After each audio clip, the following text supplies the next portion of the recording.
na aula de quarta-feira, por favor, tragam os componentes do grupo, o tema que vocês vão trabalhar. O negócio deu que está começando a gravar agora. O tema que vocês vão trabalhar e o produto que vocês vão fazer. Ó, gente, a gente vai fazer uma sobre moda no Egito e vai fazer um desfile de moda pelo PowerPoint. Ótimo. Beleza. Tô falando muito de moda porque eu achei moda legal, essa moda, né? A moda é o seguinte, né? Como que as pessoas se vestiam naquela época. Então, seria uma coisa interessante para se pensar. Tá? Então, para quarta-feira, você tem que trazer o tema e o que vocês vão... E aí, a partir disso, eu vou pegar o nome de vocês e vou estabelecer as orientações. A gente vai chegar a um acordo na quarta-feira sobre data, quando que vocês podem produzir, entregar e mostrar, e sobre os detalhes da apresentação. Tá? Nome, tema e tal. O nome do trabalho. O tema é o nome, né? O tema é o nome.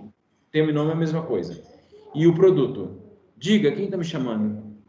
Amanda, tudo bem? Diga, Amanda. Tá bem baixinho a sua voz. Agora tá melhor? Tá melhor. Aqui, meu grupo também é igual o caso do João Pedro.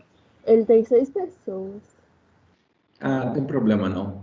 Okay. É só o que eu queria, mas a coisa já começou a encaminhar, não tem problema.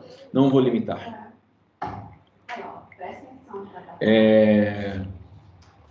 Diga, tá. Então, não. O nome do trabalho, tipo assim, as 7 maravilhas do mundo, no Minecraft. Vocês já apresentaram nisso, João Pedro? Você apresentou o tema e apresentou o produto. Tá? Beleza? Não, tranquilo, vai ficar um roteirinho bonitinho pra você. Tá, isso. Então é isso. Aí, a partir disso que eu vou fazer as outras definições.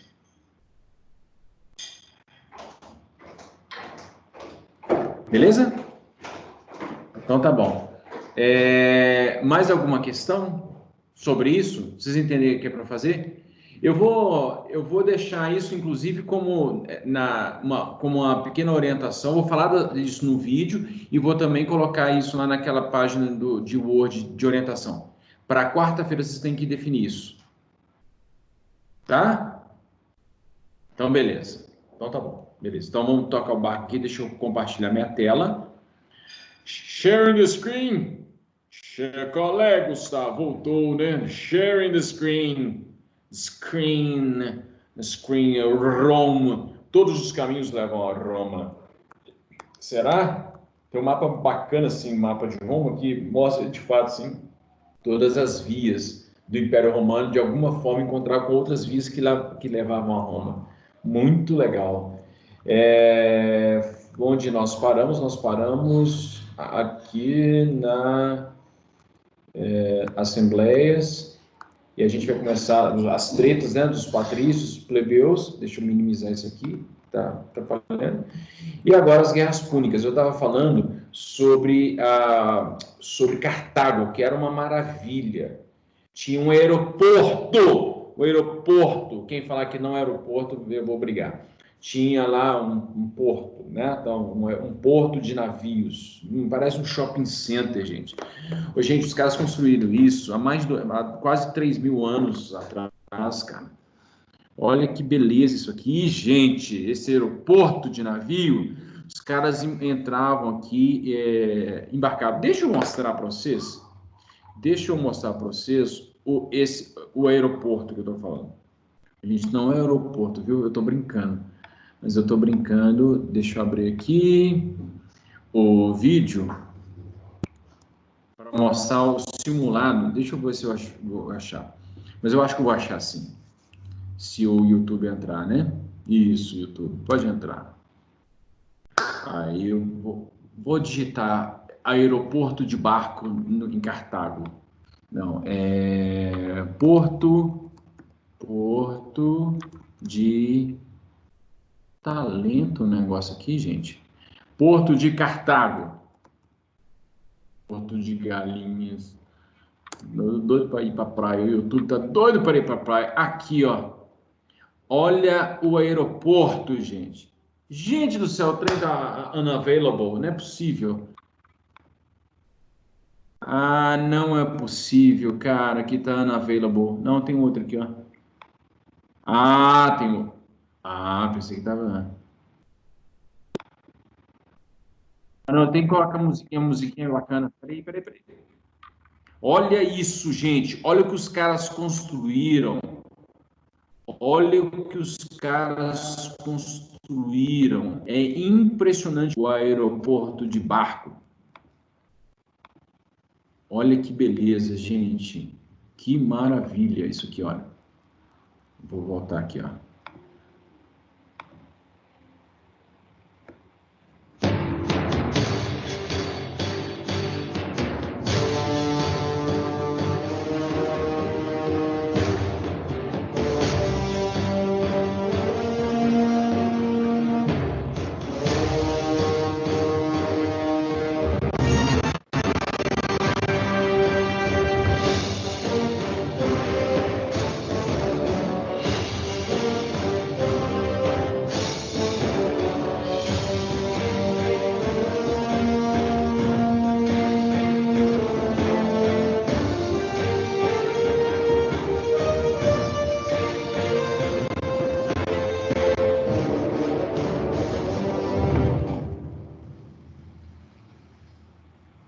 Cara, isso é fantástico, cara. Isso é excepcional, bicho. Isso é maravilhoso. Tá louco, gente. Cartago era excepcional. Ô, gente, vou falar com vocês, viu? Meu Deus. Aí, ó, aquilo que a gente estava vendo é isso aqui, ó. Que aí os caras entravam aqui, ó. E aí entravam e estacionavam, né? Os navios aqui nesse porto de Cartago. E aí é toda a cidade. A cidade era muito maior, não era só isso aqui, não, gente. A cidade era gigantesca. E aí, enfim, as atividades, os cartagineses, né, os púnicos, eles tinham um domínio enorme, que eu já mostrei o mapa para vocês, né? O mapa aqui, ó. Olha que tamanho da talassocracia. Os caras tinham relação comercial em todo o norte da África. Cartago, aqui, ó, a Cartago era gigantesca, né? E tinha domínio aqui também na ilha de Córcega, na Sicília, enfim, há várias ilhas mediterrâneas. Qual que é a questão das guerras púnicas? Qual que é a grande questão que está em questão? Qual que é a grande questão que está em questão nisso aqui? É o Mar Mediterrâneo. É a disputa pela hegemonia do comércio no Mar Mediterrâneo. Entende? Então, Cartago dominava isso. E Roma, antes das guerras púnicas, Roma estava resolvendo as tretas aqui na Península Itálica. Um monte de povo brigando para ter a hegemonia. Roma vai se fortalecendo, Roma vai conquistando, Roma vai se estabilizando, Roma vai melhorando a política. A gente está falando na época da República. E aí, quando Roma consegue resolver a treta entre patrícios e plebeus, fala assim: opa! Olha ali aqueles cartagineses. E aí começa a atacar. Aí começa a treta, a disputa pela questão comercial. E no final das contas, no final da Terceira Guerra Púnica, os romanos vão destruir tudo. Vão destruir toda Cartago, todo o domínio cartaginense, toda a Cartago vai ser destruída. E aí Roma vai se impor como uma grande potência marítima sobre o Mar Mediterrâneo. Tanto é que vão chamar o Mar Mediterrâneo de Mare Nostrum. Mare Nostrum, nosso mar. Então, assim, agora nós que comandamos, que dá uma consequência direta das guerras púnicas será o domínio de Roma sobre o mar Mediterrâneo. E isso é fundamental, porque aí Roma estabelece contato comercial com todas as antigas colônias de Cartago, mas também com outros povos. Vai chegar, inclusive, até lá na região da Palestina, na região do Egito e por aí vai. Tá? Muito bem. Então, as guerras púnicas, elas vão começar ali no ano de 264 e a última guerra vai terminar no ano de 146. Ou seja, cento e tantos anos de guerra. É muito tempo, gente.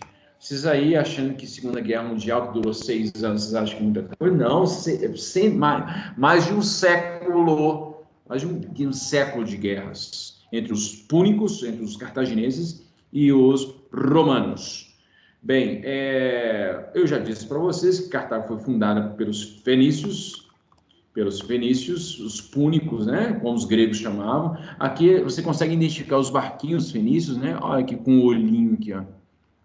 Esse olhinho que eles colocaram no barco é para observar vocês melhores. Ah, tá vendo? Aí o pessoal está assistindo a aula de história, tal. Por isso que eles fazem esse barquinho com olhinho. Bem, existia uma disputa ali, aqui nessa região. Deixa eu ver o mapa aqui, ó. Aqui, ó. Que mapa mais rabiscado, gente. Quem rabiscou esse mapa aqui? Mas existia aqui na Ilha da Sicília uma disputa entre italiotas, que era um grupo também que habitava a Península Itálica, e os cartagineses. Tava tendo uma treta ali.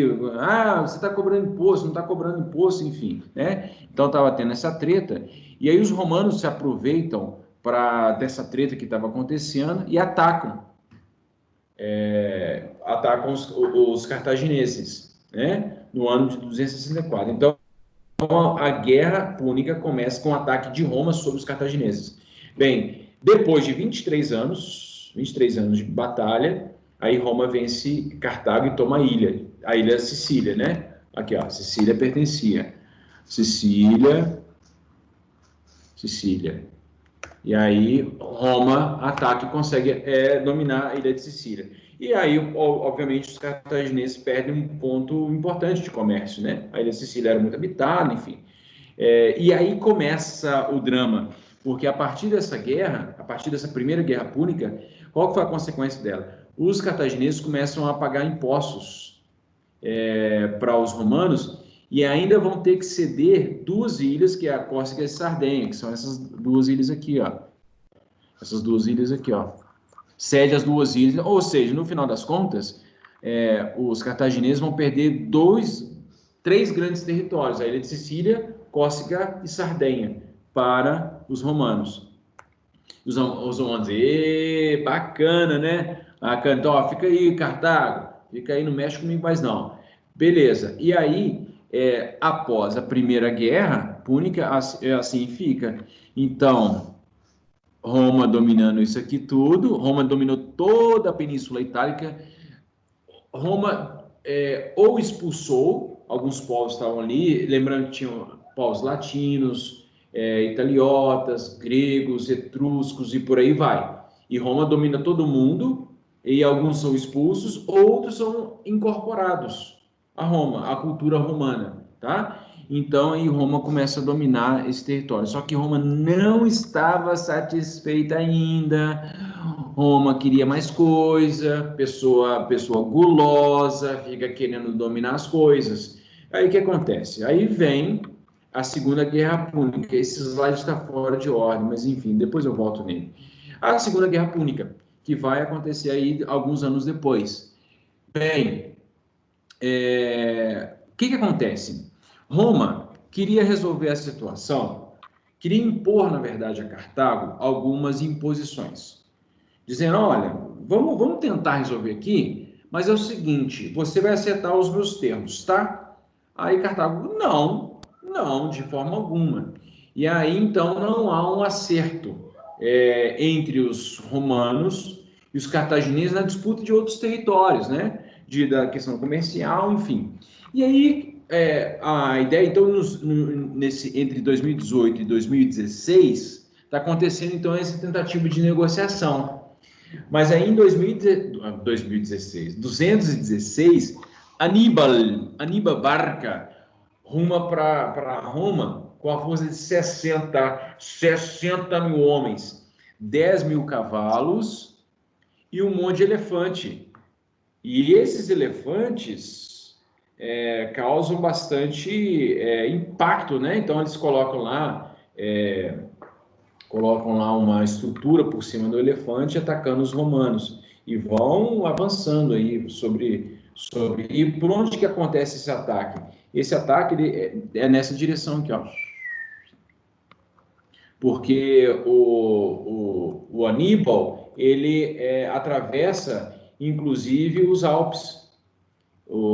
Ele atravessa os Pirineus e os Alpes aqui para chegar na Itália. Então, o cara é muito ousado. O cara faz uma migração assim bem ousada. E quando chega aqui em Roma, chega assim com sangue no olho.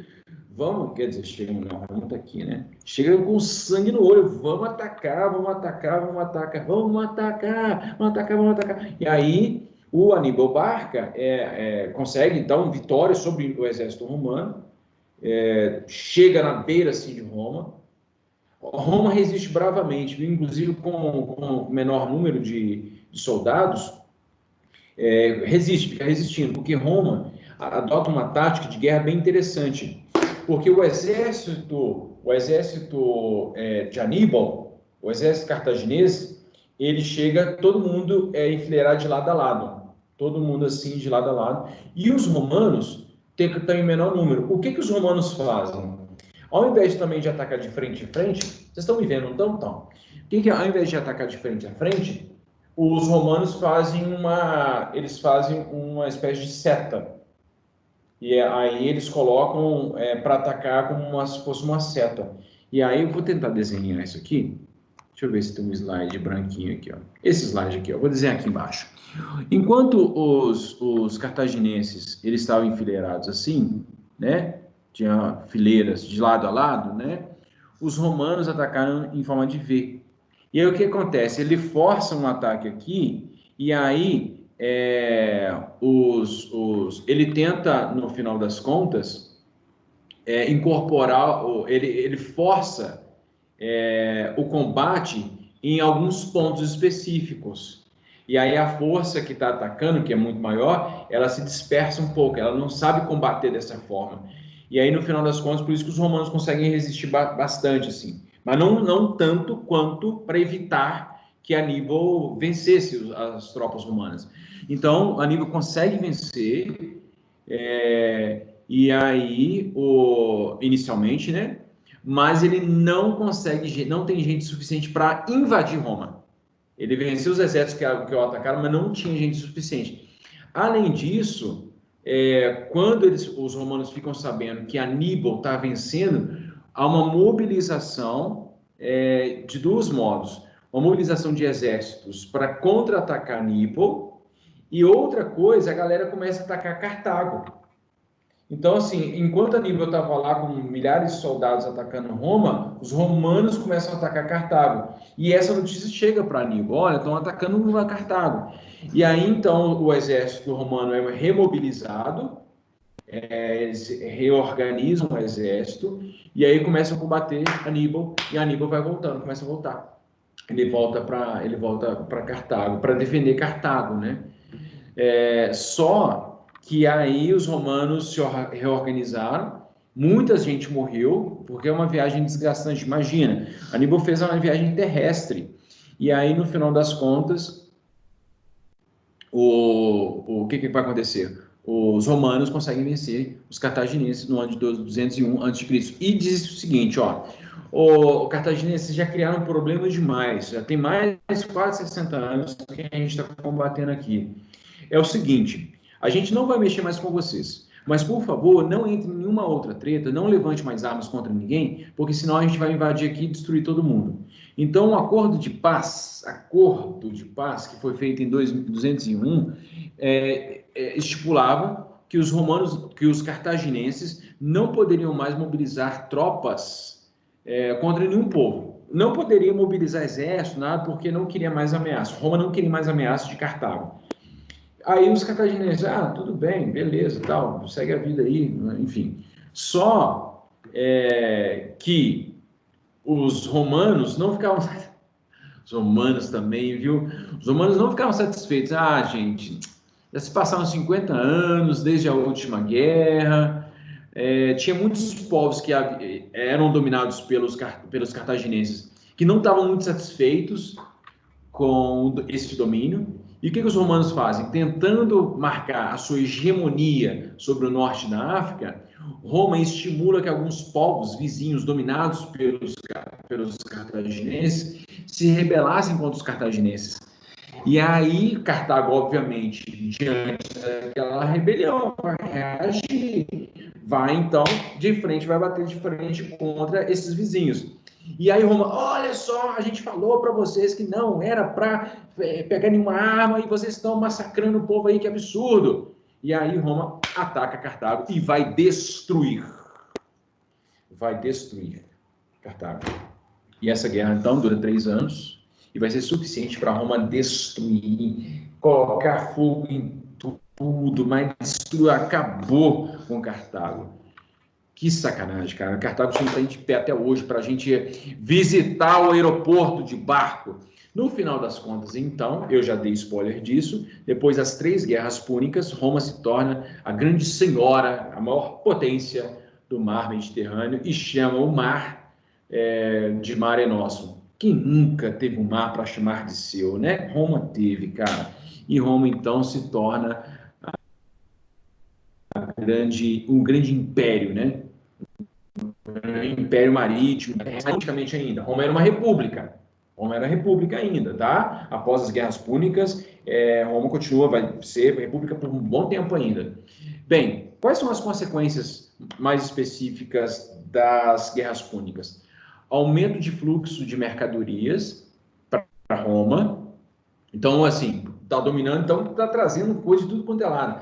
Está trazendo peteca do Brasil, está trazendo feijoada, um monte de coisa, tudo quanto é lugar que você imaginar lá ali no Mediterrâneo. Então, um monte de produtos começam a circular em Roma, graças a essa ampliação dos seus mercados. Os mercados que pertenciam a Cartago, todos foram incorporados para Roma, né? Os patrícios, né, que é a classe mais importante, não mais importante, mas mais forte, né, em Roma nesse momento, reafirmam seu poder.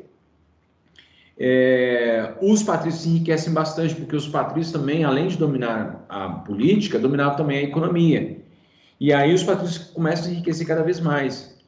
Acontece que os plebeus, que devem muitos impostos, internamente a vida dos plebeus está com muita dificuldade, porque os plebeus tinham lutado bastante, mas diante do poder quase incomparável dos patrícios, os plebeus não ficaram ali vendidos. E aí muitos plebeus, inclusive, começam a vender seus territórios, vender suas terras ali. E aí a venda das terras as vendas vão fazer com que os plebeus comecem a ter que trabalhar para os patrícios. São chamados clientes, né?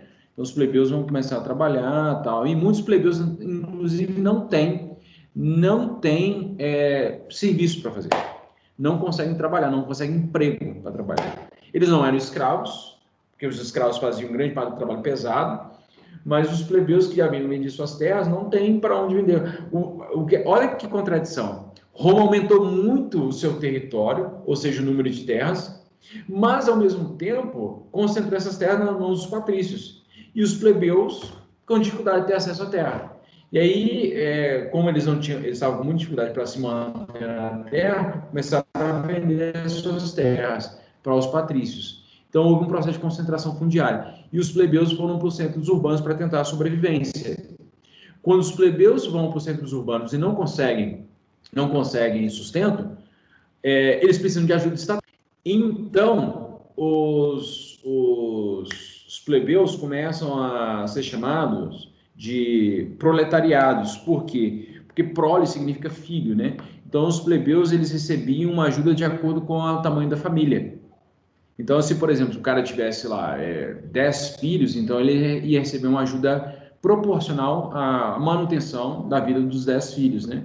Daí que vem o conceito de proletariado, aqueles que precisam ser ajudados para se sustentarem, uma coisa assim, tá? É um conceito mais antigo. Proletariado na modernidade complexifica mais o significado de proletariado. Bem, então, eu sei que eu já coloquei aqui, esse aqui não está...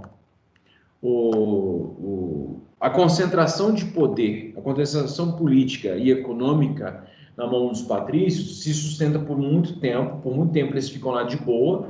Entretanto, a presença maciça de plebeus nos centros urbanos vai começar a ameaçar os patrícios. Por quê? Porque os plebeus não estão conseguindo participar do jogo. Quando uma grande quantidade de gente não consegue participar do jogo, eles começam a fazer rebeliões. Então, inicialmente, a gente viu lá, antes das guerras púnicas, que os plebeus e patrícios tretaram bastante. A coisa se estabilizou. Houve as guerras, a riqueza de Roma aumentou. Aí, com a riqueza de Roma aumentando, houve uma concentração de riqueza nas mãos dos patrícios. Os plebeus ficaram marginalizados de novo. E aí os plebeus vão começar a reagir. E aí essa reação dos plebeus